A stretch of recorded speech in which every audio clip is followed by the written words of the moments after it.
we're going to take a little tour on our farm, into the pasture and into the garden. And I'm going to show you what our garden looks like this year. Not because we did so much, but because we did almost nothing this year. Because it's good to realize what kind of hard work goes into a garden and what happens when you can't do that kind of work because of illness.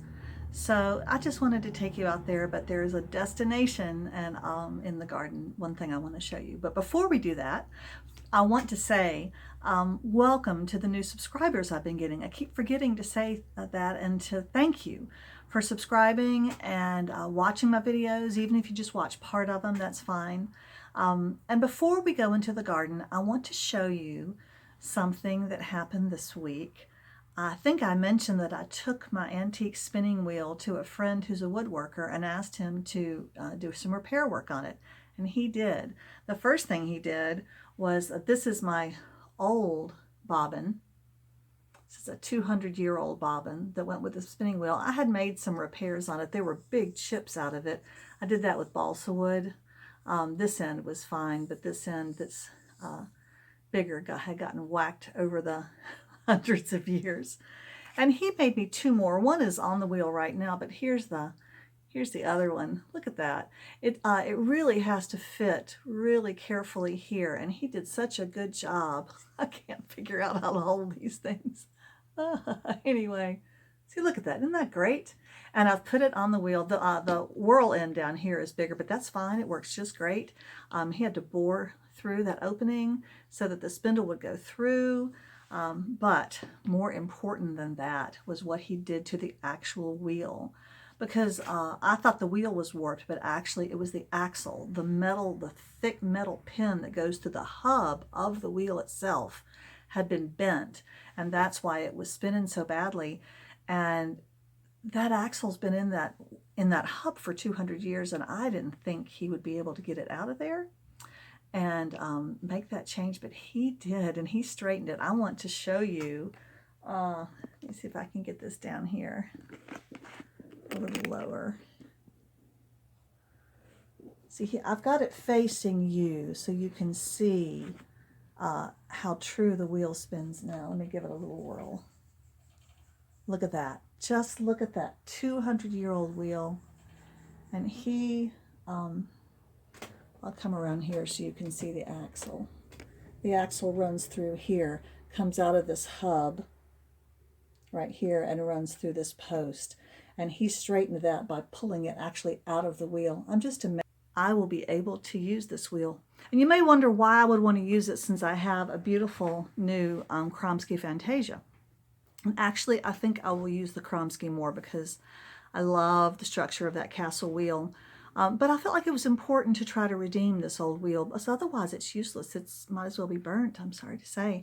Now it's actually usable. It was a production wheel, and the thing that it has is, let me show you again. Can you see this? See how it has two drive bands? And they cross here before they go on. Actually, I think they're supposed to cross in the bottom. But it has two grooves in here, one for each band. So it's a double drive band wheel, and that means it spins faster. So that makes it a production wheel if you really want to get a lot of yarn spun really fast and you're very good. But I'm not that good yet, and I'm also not in a hurry. So I think most of the time I'll use my Kromsky. But I'm so happy to have this wheel viable again. Okay, enough of that. Let's take a tour to the garden. Thanks for coming. Good morning. It's about 7 or 7:30. Good morning, Tricky. We're out on the farm. Well, we're out on the property. There goes the school bus. It's a foggy morning. It's a cool morning. I thought I was going to have a quiet walk to the garden. Yes, I thought I'd take you to the garden. I apologize if the camera is jiggly. I'm holding it in my hand. I'll try to walk gently. This is our property. This is the fenced-in area. Runs along there, goes all the way to those pine trees. Oh, it's probably 2.5 acres out here, flat, pasture, fenced. It's got a rather broken down barn, depending on what you wanted to put in there. It'd be good for storage. It's got a little office. It needs a very good deep clean. The pecan trees this year, I think, are gonna bear. We've had a couple years off, but I've seen a lot of pecans on the ground. That's the orchard over there. That's where the chickens like to run around. That's where I free range them. They can't get everywhere, but it's so much space, it's as good as free range. This is where we have our burn pile, and we accumulate all the dead branches, and there are lots right now after just general storm season. In the fall, you end up with lots of branches down. But an afternoon of burning and that'll be gone. We burn several times a year. As everybody knows, Adam's been pretty sick this year.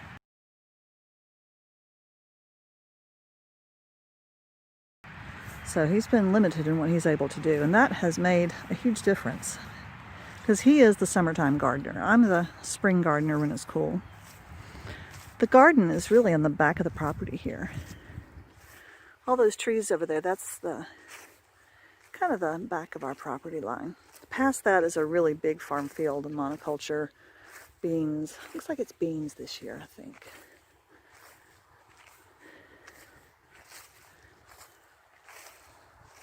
Now the garden looks bad. I'm just going to tell you up front. This is what happens to a big garden when it can't be tended for 6 months.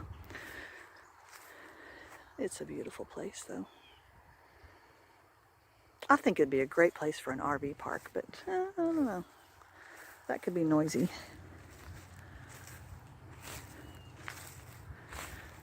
Here's the garden gate. So I'll show you the few little things we have left here. All that big poofy stuff, that's where the beds are. He mows everything outside of a bed, but the beds are lined so we can't get into them with the mower. So they look terrible, but it's actually beautiful soil in there. But I do have, there's my oldest elderberry. This elderberry is leaning over. I need to find something. See, it really needs to stand up. I need to find a good stiff stick for it. And then there's an elderberry here. That's what I finally decided to do with my tire beds. Just put in elderberries. See, this is our hoop house. And you can't get the rod mower in there, of course, so it's just a mass of weeds. And that's a very heavy structure. The plastic is supposed to just last a couple of years, so it's had its last year. But it looks terrible, but it's very redeemable. Just have to get in there and weed eat. I don't know what these horrible plants are that have grown up in these beds. Oh, it's bad. But this is, I'm just being honest with everybody.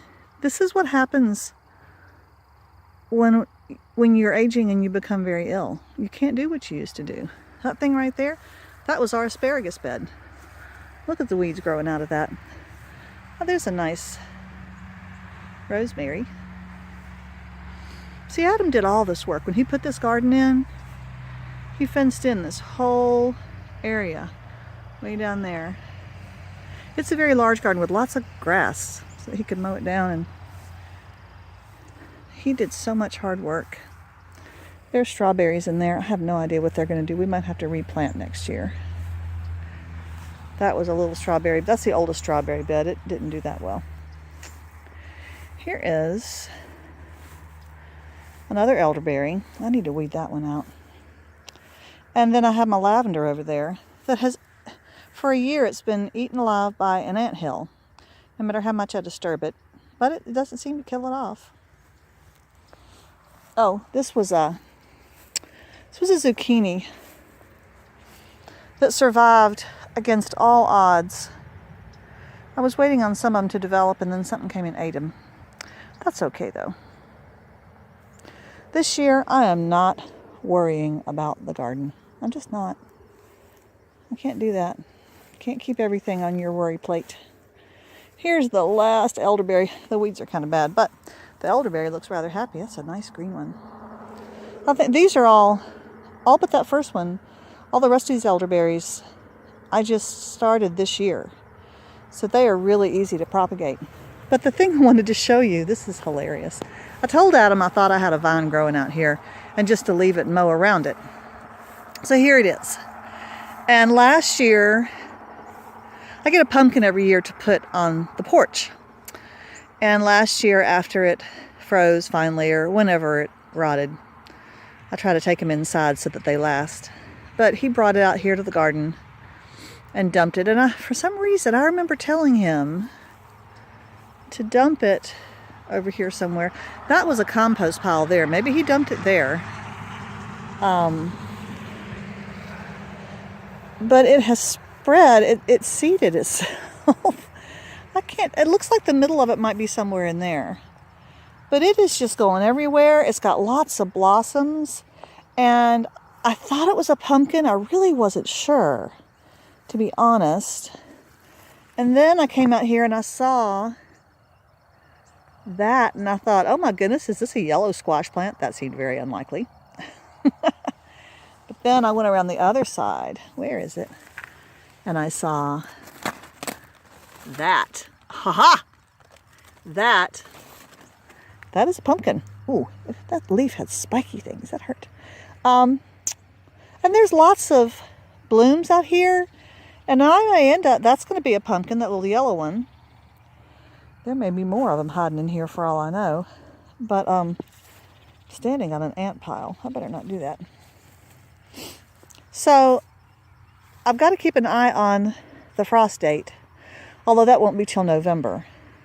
But I'm going to get at least one pumpkin out of here. And I think you can cut it off with a nice long stem. Take it into a warm place. And it'll turn orange there. I think it's pretty as a green pumpkin too. But I'm really excited.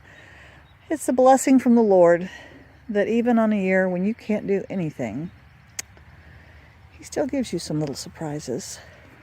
He knew that this was not a year when we should be doing a garden.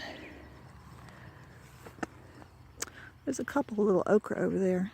I tried to plant some of last year's seeds. They didn't do very well, even in spite of the fact that I weeded that whole, I'm talking about that bed. See that post? That bed over there all the way to the end. I put okra in there.